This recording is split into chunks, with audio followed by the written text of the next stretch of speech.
Hello guys, मैं Umesh Sahu study 57 से। तो स्टडी 57 पर आप सभी का स्वागत है। तो आज हम छत्तीसगढ़ प्राकृतिक विभाजन का दूसरा वीडियो लेके आए हैं और आज की इस वीडियो में हम छत्तीसगढ़ को एक झलक देख लेंगे। ठीक है, एक झलक कैसे देख लेंगे तो देखिए, इस वीडियो में मैं आपको छत्तीसगढ़ भौगोलिक क्षेत्र के बेसिक चीजों को मोटे मोटे तौर पर यहाँ पर इस मैप के द्वारा बहुत ही सिंपल तरीके से याद करा दूंगा और आपको बहुत ही सिंपल तरीके से यह पता चल जाएगा कि छत्तीसगढ़ में कौन सी चीजें मुख्य तौर पर कहाँ हैं। ठीक है, जैसे कि छत्तीसगढ़ में कौन कौन सी मिट्टी कहाँ पाई जाती है ना, कौन से क्षेत्र में कितना तापमान होता है, कौन से क्षेत्र का ढाल किस ओर है, कौन सी नदियां किस ओर प्रवाहित होती हैं, है ना।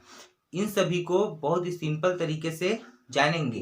तो आप यहाँ पर बहुत सारे छत्तीसगढ़ के मैप देख रहे होंगे। ठीक है, तो इन मैप के द्वारा हम मोटे मोटे तौर पर बहुत ही सिंपल तरीके से जानने वाले हैं। ठीक, तो आप इस वीडियो को पूरा देखिएगा क्योंकि ये वीडियो आपके लिए बहुत ही ज़्यादा इम्पोर्टेंट है और इस वीडियो को देखने के पश्चात आपको ऐसा लगेगा जैसे आप छत्तीसगढ़ के भौगोलिक क्षेत्र को देख चुके हैं अपने आंखों से।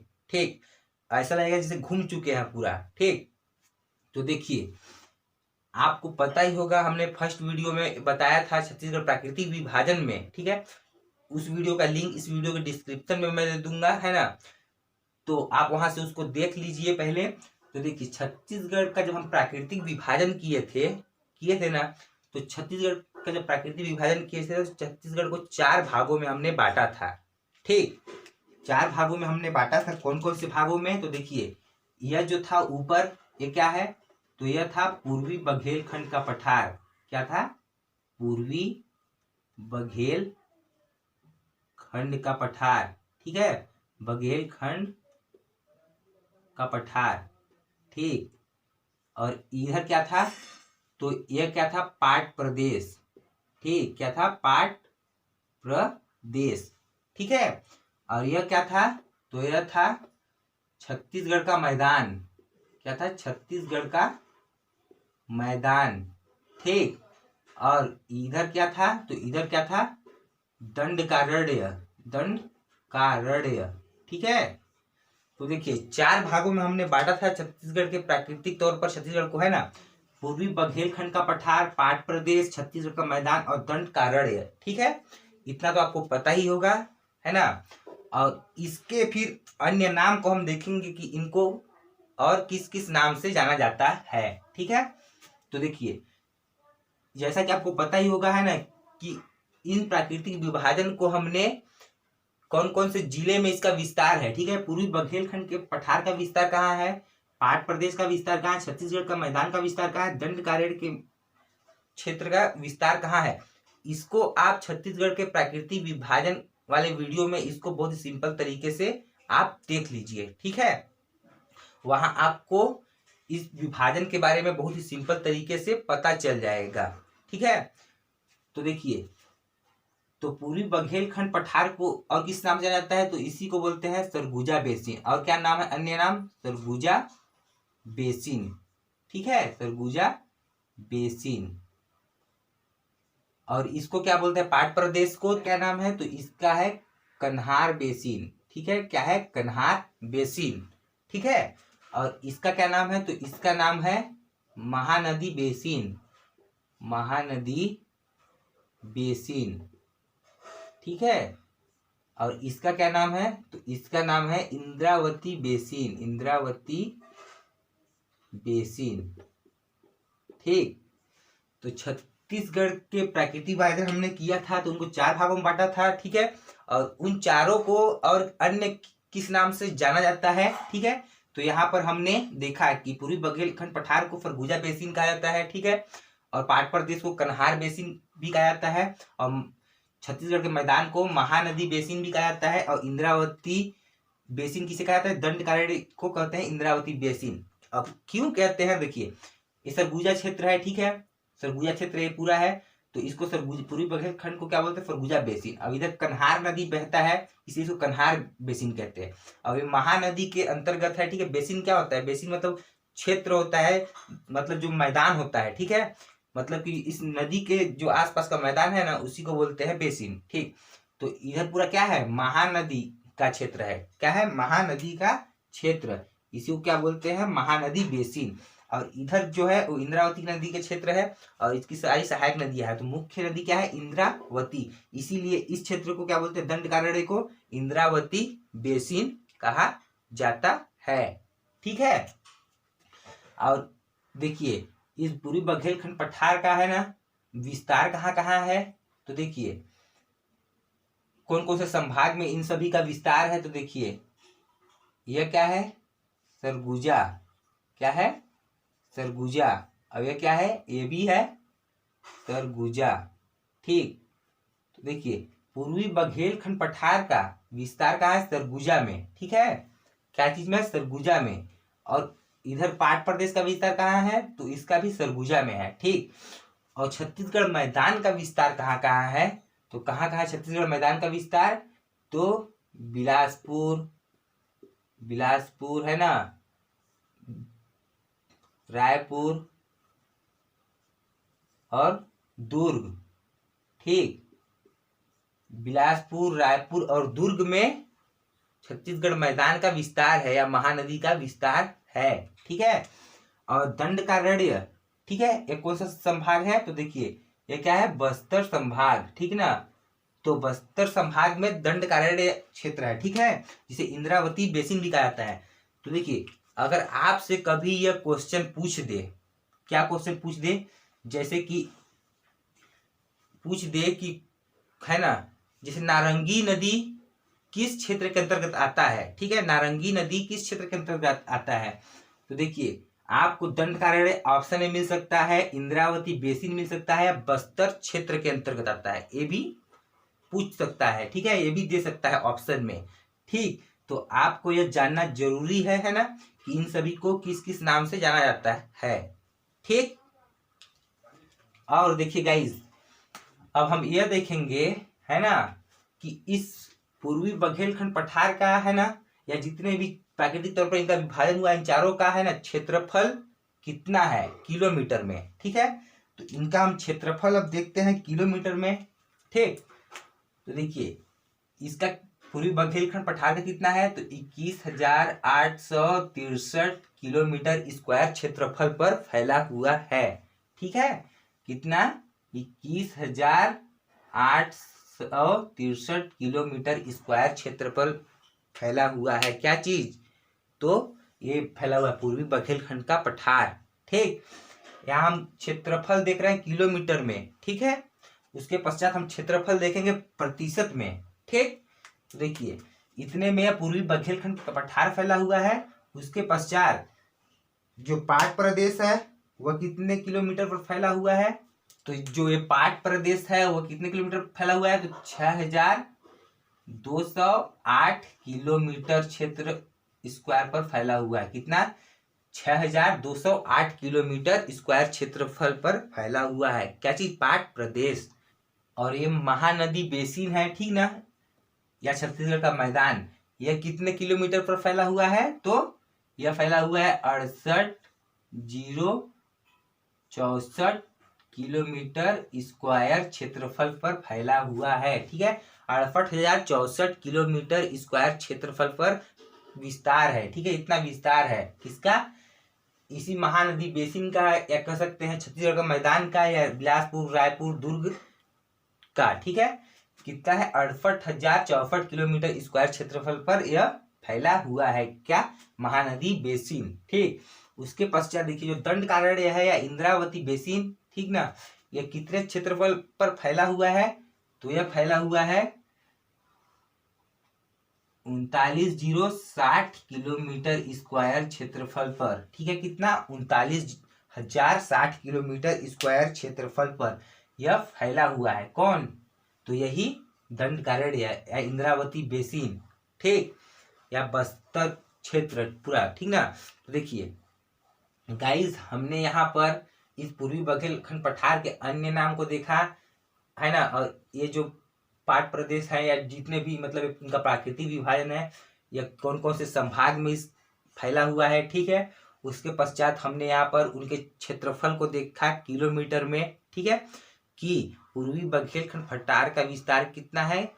तो 21,863 किलोमीटर स्क्वायर क्षेत्रफल पर, और पाट प्रदेश का कितना है तो उसका है 6,208 किलोमीटर पर, और महानदी बेसिन का कितना है तो 68,064 किलोमीटर स्क्वायर क्षेत्रफल पर, और दंडकारण्य के मैदान या दंडकारण्य क्षेत्र का विस्तार कितना है तो उसका है 39,060 किलोमीटर स्क्वायर क्षेत्रफल पर। ठीक है, तो गाइज हमने यहाँ पर जाना, ठीक, यहाँ पर किलोमीटर में जाना, अब हम यहाँ पर क्या जानेंगे तो प्रतिशत में जानेंगे। ठीक है, तो देखिए अब हम प्रतिशत में जब देखेंगे है ना, तो देखिए ये कितने कितने प्रतिशत पर फैला हुआ है ना। मान लीजिए 100% है पूरा, ठीक है, छत्तीसगढ़ मान लीजिए 100% है, ठीक, तो कितने कितने मतलब पूर्वी बुंदेलखंड पठार कितने परसेंट क्षेत्र पर फैला हुआ है, कितने प्रतिशत पर, पाट प्रदेश कितने क्षेत्र को घेरा हुआ है, ठीक है, या छत्तीसगढ़ का मैदान या दंडकारण्य, इन सभी को हम देखते हैं इस मैप में। तो गाइस देखिए ये जो पूर्वी बुंदेलखंड पठार का विस्तार कितने प्रतिशत पर है तो 16.16% पर, ठीक है, 16.16% पर। इसको ऐसे याद कर सकते हैं 16 ठीक है, 16.16 इस टाइप से याद कर सकते हैं, लेकिन इसको पढ़ा कैसे जाता है तो दशमलव के बाद एक एक अंक को पढ़ा जाता है, ठीक है, जैसा कि आप जानते होंगे, और जिनको नहीं पता तो यहाँ पर जान लेंगे। ठीक, तो 16.16% पर, ठीक, पूर्वी बुंदेलखंड पठार का विस्तार है। ठीक है, उसके पश्चात ये क्या है पाट प्रदेश, इसका विस्तार कहाँ है, ठीक है, तो देखिए 4.59% क्षेत्रफल पर फैला हुआ है, कितना 4.59 पर फैला हुआ, 4.59% क्षेत्रफल पर फैला हुआ है। ठीक, यहाँ हमने जाना कि पूर्वी बुंदेलखंड कितने प्रतिशत पर फैला है, पाट प्रदेश कितने परसेंट पर फैला है। उसके पश्चात इसे देखते हैं छत्तीसगढ़ मैदान को, ये कितने परसेंट पर फैला हुआ है तो 50.34% क्षेत्रफल पर फैला हुआ है। कौन, छत्तीसगढ़ मैदान, या इसे महानदी बेसिन कहा जाता है। ठीक है, तो कितने परसेंट क्षेत्रफल फैला हुआ है तो 50.34% क्षेत्रफल पर फैला हुआ है। ठीक है, उसके पश्चात ये देखिए दंडकारण्य का जो क्षेत्र है वो कितने परसेंट पर फैला हुआ है तो यह फैला हुआ है आपका 28.91% क्षेत्रफल पर फैला हुआ है। कितना, 28.91% क्षेत्रफल पर फैला हुआ दंडकारण्य। ठीक, तो गाइज हमने इसे भी जान लिया परसेंट के आधार पर भी, ठीक ना, कि छत्तीसगढ़ मैदान का विस्तार कितने परसेंट पर है ना, दंडकारण्य का जो है विस्तार वो कितने परसेंट पर है। ठीक है, पूर्वी बुंदेलखंड पठार का विस्तार कितने परसेंट पर है। ठीक है, यहाँ पर हमने जाना गया परसेंट के आधार पर, और यहाँ हमने जाना किलोमीटर आधार पर। ठीक है, अब देखिए यहाँ हम जानेंगे, ठीक ना, ये तो हमको पता चल ही गया कि पूर्वी बुंदेलखंड का पठार है, पाट प्रदेश है, छत्तीसगढ़ का मैदान है, दंडकारण्य का मैदान है, ठीक है, दंडकारण्य क्षेत्र है। ठीक, तो इन सभी का ढाल किस ओर है ना, इसको हम देख लेते हैं। ठीक है, एक क्वेश्चन हमें पूछता है हमेशा, ठीक ना, तो देखिए पूर्वी बुंदेलखंड जो पठार है उसका ढाल किधर है तो इसका ढाल है उत्तर की ओर, किधर, इधर उत्तर की ओर। ठीक है, पूर्वी बुंदेलखंड पठार का ढाल किधर है उत्तर की ओर। ठीक, उत्तर, ठीक है, उत्तर ऊपर में उत्तर है। ठीक है, और इसका ढाल किधर है तो इसका ढाल इधर है। ठीक है, पाट प्रदेश का ढाल किधर, इधर है, अब इधर है मतलब कि इधर है, ठीक ना, इधर, तो इधर क्या है, इधर पूर्व है, इधर क्या है दक्षिण, तो दक्षिण है और पूर्व है, तो दक्षिण पूर्व की ओर। ठीक है, तो पाट प्रदेश का ढाल किधर है तो दक्षिण पूर्व की ओर, ठीक ना, दक्षिण पूर्व की ओर। ठीक, दक्षिण पूर्व की ओर ढाल किसका है तो इस पाट प्रदेश का। ठीक, उसके पश्चात देखिए ये जो है वो क्या है तो यह छत्तीसगढ़ का मैदान या महानदी बेसिन। अब इसका ढाल किधर है तो इसका ढाल इधर है, अब इधर क्या है पूर्व, तो इसका ढाल किधर है पूर्व की ओर। ठीक ना, इसी कारण इधर की जो नदियां हैं वो उत्तर की ओर प्रवाहित होती है, और इधर की जो नदियां हैं वो पूर्व की ओर प्रवाहित होती है, क्योंकि ढाल है तभी तो उधर प्रवाहित होती है ना।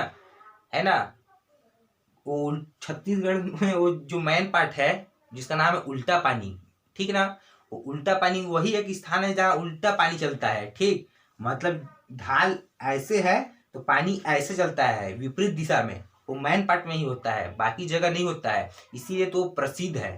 ठीक है, बाकी जिधर ढाल रहता है बहाव उधर जाता है। ठीक है, तो देखिए इधर जिस महानदी, शिवनाथ नदी, जितने भी नदियां इधर बहती हैं, क्योंकि ढाल छत्तीसगढ़ मैदान का ढाल किधर है, पूर्व की ओर है। ठीक, उसके पश्चात देखिए ये इंद्रावती बेसिन, ठीक है, जिसका दंड कारण्य भी कहा जाता है, इसका ढाल किधर है, तो इसका ढाल है ऐसे, किधर, ऐसे, इधर क्या है, पश्चिम। ठीक है, इधर क्या है, पश्चिम। तो इंद्रावती बेसिन का ढाल या दंड कारण्य का ढाल किधर है, तो पश्चिम की ओर, पश्चिम की ओर। ठीक, तो यहाँ पर हमने जान गए, ये भी जाना कि छत्तीसगढ़ में किसका ढाल किधर है। ठीक है, तो मुख्य तौर पर जो इधर के क्षेत्र हैं, ठीक ना, कोरिया, सूरजपुर है ना, इसका ढाल किधर है, मुख्यतः उत्तर की ओर है। ठीक है, अब इधर क्या है, बलरामपुर, जसपुर, इसका ढाल किधर है मुख्यतः, तो किधर है, पूर्व और दक्षिण की ओर, दक्षिण पूर्व की साइड। ठीक है, इधर ढाल है ऐसे। और ये इधर जितने भी हैं, बिलासपुर, दुर्ग और रायपुर, इसका ढाल मुख्यतः किधर है, तो पूर्व की ओर। ठीक, और इधर क्या है, बस्तर क्षेत्र, उसमें किस ओर ढाल है, तो उधर इसका ढाल है पश्चिम की ओर, इसीलिए तो इंद्रावती नदी ऐसे बहती है, क्योंकि इधर ढाल है ऐसे। ठीक, तो गाइज हमने यहाँ पर ढाल के बारे में भी जाना, ठीक, कि किसका ढलान किस साइड है। तो गाइज अब हम देखते हैं शैल समूह के बारे में। ठीक है, भूगर्भिक चट्टान, ठीक ना, चट्टान जो होता है वो बताऊंगा कैसे चट्टान जमता है, बनता है। ठीक है, उसका निर्माण किस प्रकार से होता है। ठीक ना, आज हम केवल यहाँ पर यह जानेंगे, ठीक है, मुख्य तौर पर कि कौन सा चट्टान कहाँ पाया जाता है। ठीक है, तो देखिए इधर पूर्वी बघेलखंड पठार की ओर कौन सा चट्टान पाया जाता है, तो इधर पाया जाता है गोंडवाना, गोंडवाना। ठीक है, गोंडवाना क्रम की चट्टान पाई जाती है किधर, पूर्वी बघेलखंड पठार के अंतर्गत। ठीक, और इस पाट प्रदेश में क्या पाया जाता है, तो इधर पाया जाता है दक्कन ट्रेप, क्या चीज, दक्कन ट्रेप। ठीक, इस पाक प्रदेश में क्या पाया जाता है, दक्कन ट्रेप। देखिए मुख्य तौर पर पूछे तो यही पाया जाता है। ठीक है, उसके पश्चात इस महानदी बेसिन के अंतर्गत कौन सा चट्टान पाया जाता है, शैल समूह, तो इधर पाया जाता है कडप्पा, क्या चीज, कडप्पा। ठीक, और इधर क्या पाया जाता है, तो इधर पाया जाता है धारवाड़, क्या पाया जाता है, धारवाड़। ठीक, तो इसको कैसे याद करेंगे, तो देखिए ये गोंडवाना है। ठीक है, तो इसको कैसे याद करेंगे, तो देखिए इधर बना लीजिए क्या चीज, इस प्रकार से ऐसे बना लीजिए क्या चीज, गोड़।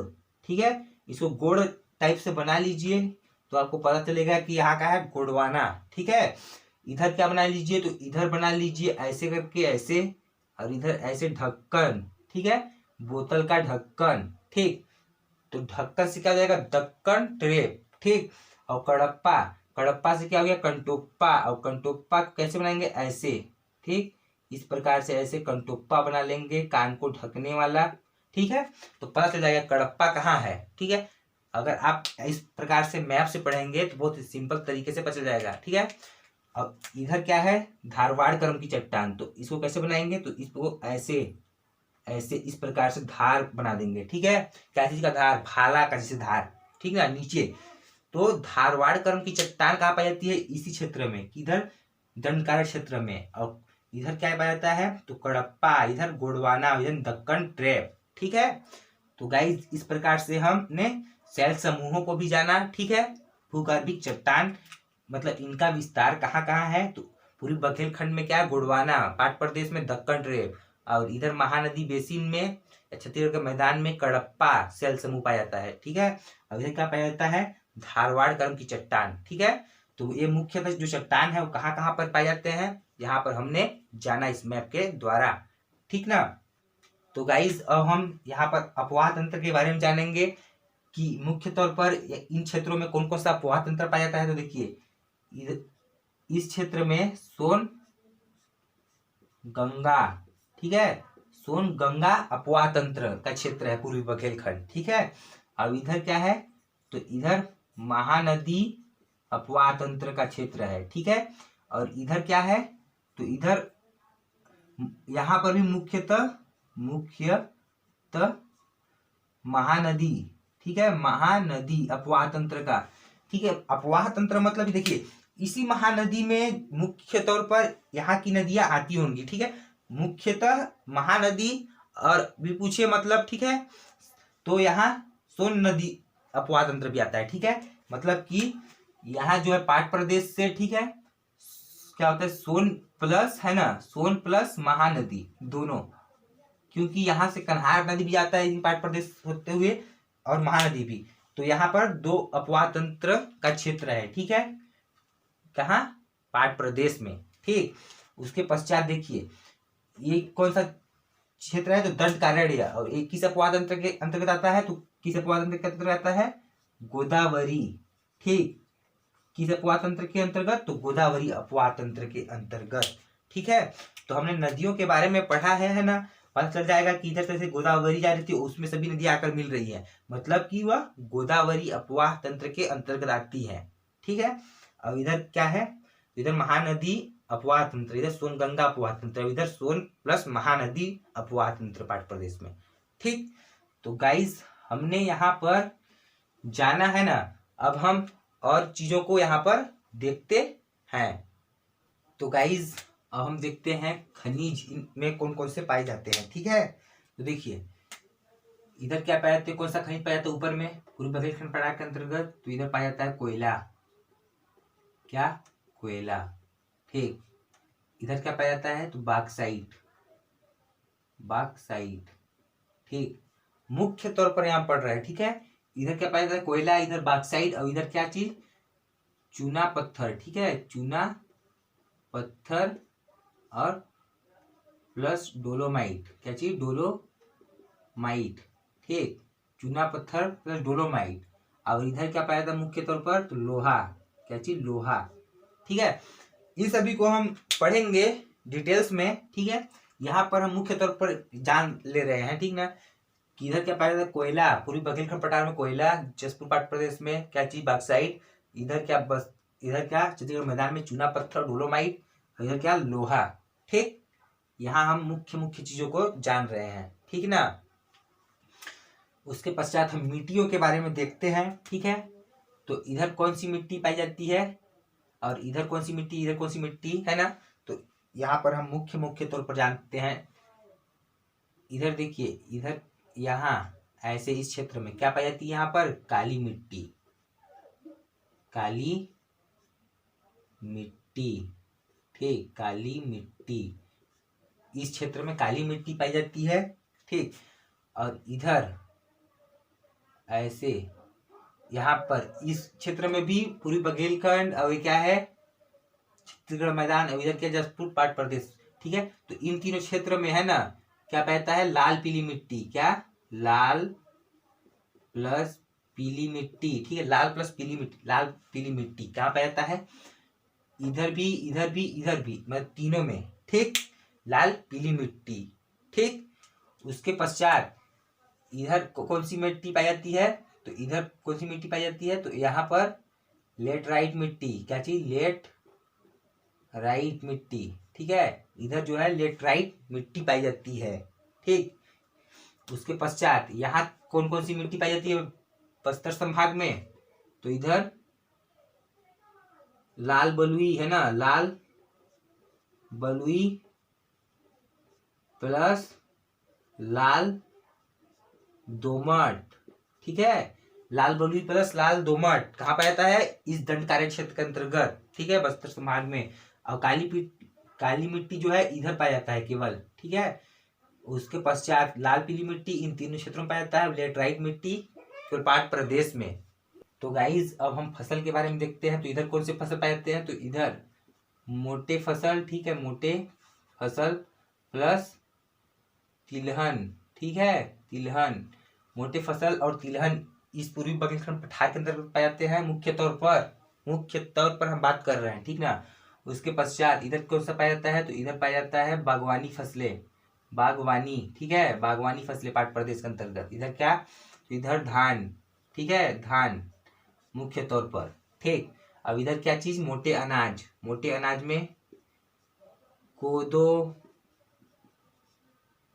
कुटकी, है ना, कोदो कुटकी कुल्थी। ठीक है। इस प्रकार से यहाँ पर मोटे फसल जैसे कोदो, कुटकी, कुल्थी, के, ट्रिपल के यहाँ पाए जाते हैं। यहाँ धान, ठीक है, मुख्य तौर पर यहाँ मोटे फसल तिलहन, बागवानी फसल मुख्य तौर पर किस प्राकृतिक प्रदेश के अंतर्गत आता है, इस प्रकार से क्वेश्चन बन सकता है। बागवानी फसल मुख्य तौर पर पाट प्रदेश के अंतर्गत आता है, ठीक है। और मोटे फसल जैसे कुल्थी, कोदो, कुटकी सब कौन से क्षेत्र में पाए जाते हैं, तो यह दंडकारी क्षेत्र में पाए जाते हैं, ठीक है। और धान मुख्य तौर पर कहाँ पाए जाते हैं, धान तो यहाँ सरगुजा में पाया जाता है, ठीक है, पूरी बुंदेलखंड पठार के अंतर्गत। लेकिन मुख्य तौर पर ऑप्शन के अनुसार यहाँ पे हमें चयन करना है, तो धान मुख्यतः महानदी बेसिन के अंतर्गत, ठीक है, छत्तीसगढ़ मैदान के अंतर्गत पाए जाते हैं, ठीक। तो गाइस हमने यहाँ पर फसल के बारे में भी जाना। अब हम सबसे ऊंची चोटियों के बारे में देखेंगे यहाँ पर। तो देखिए पूर्वी बुंदेलखंड पठार की सबसे ऊंची चोटी कौन सी है, तो इसके अंतर्गत सबसे ऊंची चोटी है देवगढ़ की चोटी। कितना है इसका ऊंचाई, तो इसका ऊंचाई है 1033 मीटर, ठीक है, 1033 मीटर देवगढ़ की चोटी, ठीक है। उसके पश्चात पाट प्रदेश की सबसे ऊंची चोटी कौन सी है, तो गौरलाटा।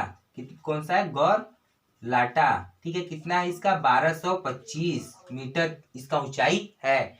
और इस महानदी बेसिन के अंतर्गत सबसे ऊंची चोटी कौन सी है, तो कौन सी है, बदरगढ़ की चोटी, बदरगढ़ की चोटी, ठीक है। बदरगढ़ की चोटी कितना है, 1176 मीटर। कितना, 1176 मीटर, ठीक है। कहाँ है, कवर्धा जिले में, ठीक है। इन सबको पढ़ लिया, लेकिन सबसे ऊंची चोटी को हम यहाँ पर मुख्य तौर पर देख रहे हैं, ठीक।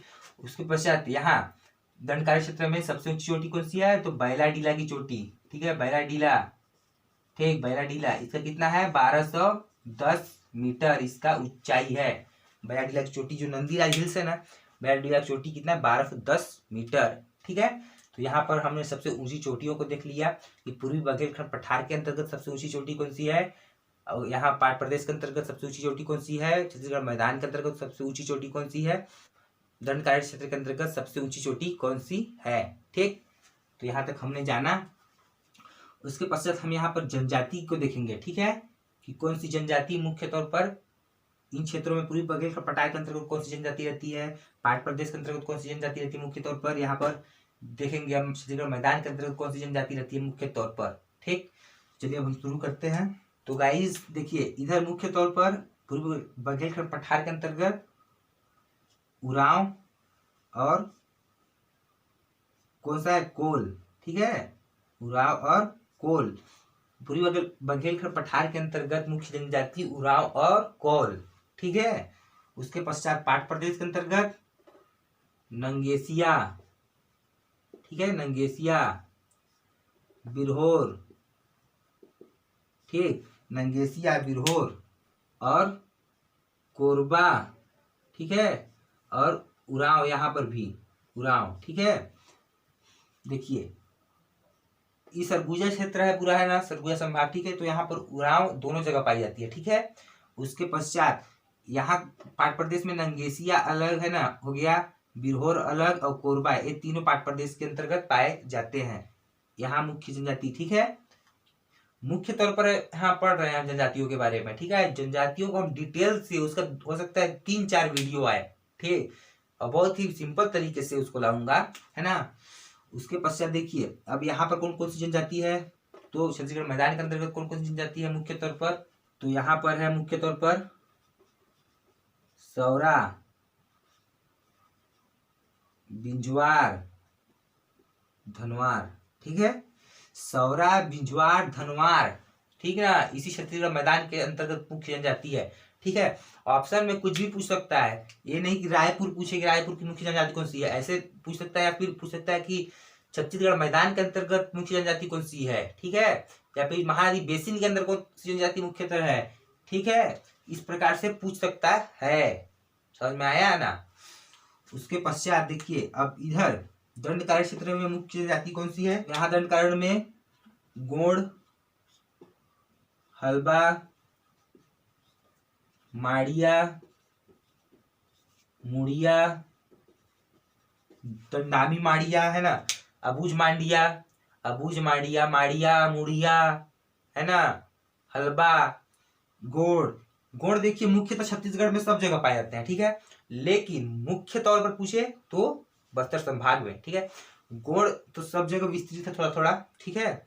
हमारे सरगुजा संभाग में भी गोंड जनजाति है, लेकिन मुख्य तौर पर पूछे तो कहाँ, बस्तर क्षेत्र में, ठीक है। तो यहाँ पर हम जनजातियों के बारे में हमने देखा है ना। तो गाइस यहाँ पर हम जलवायु देखेंगे, यहाँ वन, यहाँ तापमान, ठीक है। तो देखिए यहाँ पर कौन सा जलवायु पाया जाता है, तो उष्ण कटिबंधीय जलवायु, ठीक है, उष्ण कटिबंधीय जलवायु। और इन दोनों क्षेत्रों में पाट प्रदेश और महानदी बेसिन के अंतर्गत क्या पाया जाता है, उष्ण आंध्र मानसूनी जलवायु, उष्ण आंध्र मानसूनी जलवायु, मानसूनी जलवायु, ठीक है।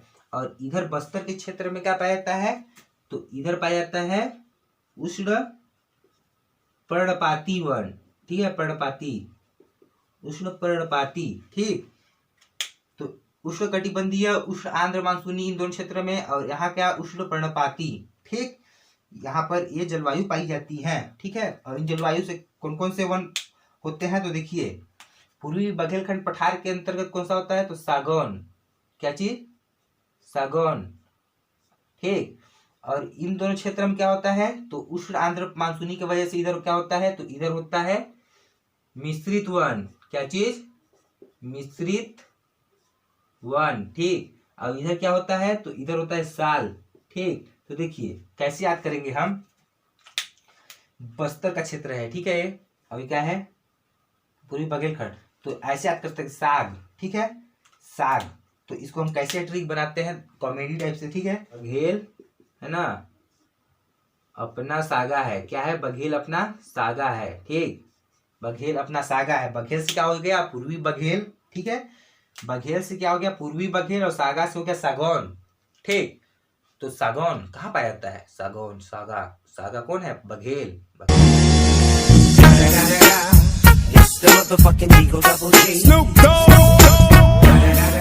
बघेल अपना सागा है, मतलब पूरी बघेल खंड पठार से क्या है, सागौन, ठीक है। और इधर क्या है, मिश्रित वन, ठीक है, दो जगह है, मतलब मिक्स है, एक जगह है मतलब अकेले डॉन टाइप से रहता है, मतलब मिश्रित है। तो इधर और इधर क्या है, मिश्रित है। इधर क्या है, साल, ठीक है। तो किधर है, बस्तर क्षेत्र में है, ठीक है, दंडकारण्य क्षेत्र में, मतलब बस्तर क्षेत्र में। तो इसको कैसे याद करेंगे हम ट्रिक से, तो देखिए क्या लिखते हैं ट्रिक। तो क्या ट्रिक बनाया हमने कि बिस्तर पर सॉल नहीं है, ठीक है, बिस्तर पर सॉल नहीं है। जो सॉल होता है ना, ओढ़ने वाला, ठंड के दिन में ओढ़ते हैं, वो जो सॉल है वो बिस्तर पर नहीं है। कहाँ नहीं है, बिस्तर पर नहीं है। बिस्तर से क्या हो गया, बस्तर, और सॉल से क्या हो गया, साल। तो सॉल कहाँ पाए जाते हैं, साल। तो जो साल होते हैं ना, सालवन, वह बस्तर क्षेत्र में पाए जाते हैं। और सागौन, तो सागौन पाया जाता है बघेलखंड पठार के अंतर्गत, क्योंकि बघेल अपना सागा है, ठीक। तो तापमान देखते हैं अब हम। तो देखिए ऊपर में 35 डिग्री सेल्सियस तापमान होता है, नीचे में 35 डिग्री सेल्सियस तापमान होता है। और यहाँ कितना होता है, 36 डिग्री सेल्सियस तापमान होता है। यहाँ कितना होता है, 32 डिग्री सेल्सियस तापमान होता है। और जितना ज़्यादा तापमान रहेगा उतनी ज़्यादा गर्मी लगेगी, ठीक है। तो सबसे ज़्यादा गर्मी कहाँ लगता है, इसी अंतर्गत, जैसे बिलासपुर है ना, दुर्ग और रायपुर, इसी के अंतर्गत सबसे ज़्यादा गर्मी लगता है, क्योंकि तापमान यहाँ पर 36 डिग्री सेल्सियस है। और यहाँ पर कितना है, 32 डिग्री सेल्सियस, मतलब यहाँ पर जो है ना पाट प्रदेश, वहाँ सबसे कम ठंड लगता है, ठीक है। जो पाट प्रदेश है वहाँ सबसे ज्यादा ठंड लगता है, ठीक है। क्या लगता है, सबसे ज्यादा ठंड, ठीक ना। सबसे ज्यादा गर्मी यहाँ होता है और सबसे ज्यादा ठंड यहाँ होता है, ठीक। तो गाइज आज का वीडियो अच्छा लगा होगा तो इस वीडियो ज़्यादा से ज़्यादा लोग पास शेयर कीजिए, कमेंट करके बताइए कि वीडियो कैसा बना था, और इस वीडियो को ज़्यादा से ज़्यादा लोग पास फैला दीजिए। तो वीडियो देखने के लिए धन्यवाद, मिलते हैं नेक्स्ट वीडियो में, तब तक के लिए जय हिंद।